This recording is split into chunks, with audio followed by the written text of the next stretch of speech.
Welcome to the Human Meme Podcast. I'm David Bowles, and today we will discuss how old ideas become something else today. The Apothecary Who Was Not Written. Shakespeare wrote the Apothecary 20 lines and then disappeared him from the text. Think about what that means for a moment. Romeo, banished to Mantua, walks into a shop and asks a starving man to sell him poison. The apothecary refuses. The apothecary cites the law. Mantua punishes the sale of such drugs with death.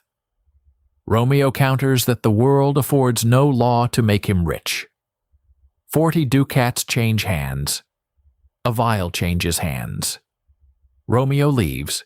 Shakespeare's attention returns to Verona, to the tomb, to the reconciliation of the feuding houses. The apothecary remains in his shop. He has 40 ducats on the counter. He has just committed a capital crime. Nobody has ever asked him what happened next. I've been thinking about this minor character for a long time, not because he's mysterious. He isn't. Shakespeare tells us exactly what we need to know. He's poor. He's lost his medical license. The shop is nearly empty. A tortoise hangs from the rafters as a sign of trade. The man's eyes are hollow. His cheeks are sharp. He takes the 40 ducats because poverty, not conscience, has been answering his questions for a long time. What interests me is the silence after the exit. Shakespeare had a dramaturgical reason for that silence. The play belongs to the lovers. Verona carries the weight of the final scenes, and Mantua is a hinge rather than a destination. So the apothecary performs his function and disappears.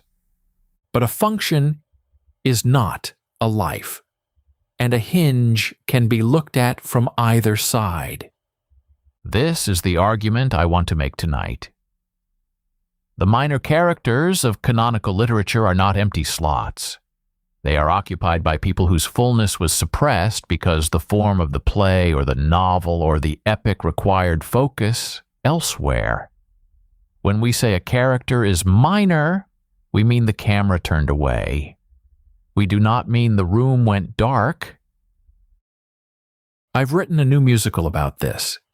It's called The Apothecary of Mantua, a musical drama in 2 acts, book and lyrics by me, ready for any composer who wants to set the score.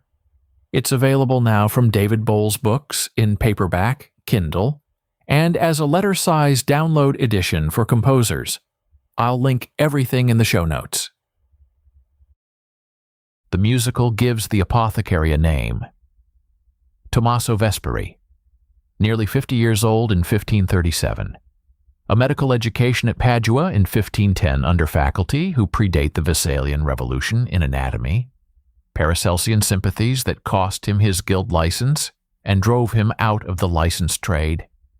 A dead wife named Fiammetta, who died in the plague of 1527, and who returns in the second scene as an orchestral theme because the grief has never left him.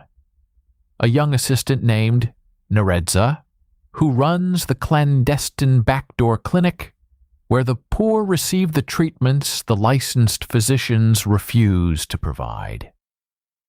And the libretto gives him the morning after Romeo's visit. The knock of the watch captain at the door. 40 ducats sitting on the counter that will convict him if found. A 60-year-old statute the Duke has declined to repeal. And a choice between self-preservation and the continued care of patients behind the curtain whose lives depend on his survival because no licensed physician will treat them. I say the piece is a musical drama because I composed it in open verse with song cues, and because the form of the story is operatic rather than conversational. A composer can take the libretto and set it for voice and chamber orchestra. The reading edition includes a full production Bible, a composer's reference, scene-by-scene musical specifications, a rhyme family inventory, meter assignments by character, and 4 scholarly essays on Mantua in 1537, on the apothecary trade and Paracelsian medicine, on the Mantuan Jewish community, and on Shakespeare's source text. I wrote those apparatus chapters because a piece like this needs ground. Tommaso Vesperi is a fiction, but the world around him is documented. Mantua. In 1537, under Federico II Gonzaga, the plague of 1527 that killed between 10 and 15% of the city. The 16th century statute criminalizing the sale of mortal drugs that Shakespeare's Apothecary cites in Act 5. Paracelsus is alive in 1537, itinerant, writing. He dies 4 years later. Vesalius is a 23-year-old physician who has just received his doctorate at Padua and has been appointed to the chair of surgery and anatomy. He begins lecturing the following year. Tommaso studied at Padua before this revolution. He does not know Vesalius. The coincidence of dates lets me place Tommaso inside the hinge decade of European medicine, educated before the modern turn and practicing in exile. History is not the subject of the piece. Tommaso is.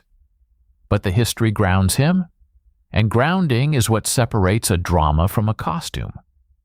Here is what I want to say about minor characters, and it will explain why I wrote this musical and why I think you should read it.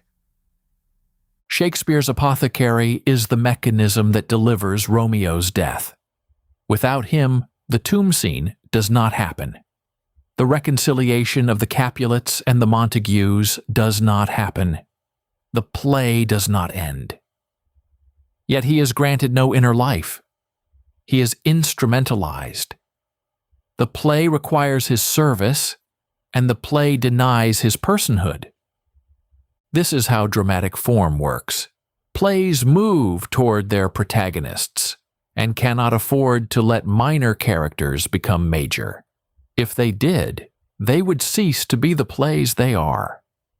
Shakespeare did nothing wrong. He did what the form required. But the people who sit in the audience do not know they are minor. The Apothecary is minor to Shakespeare.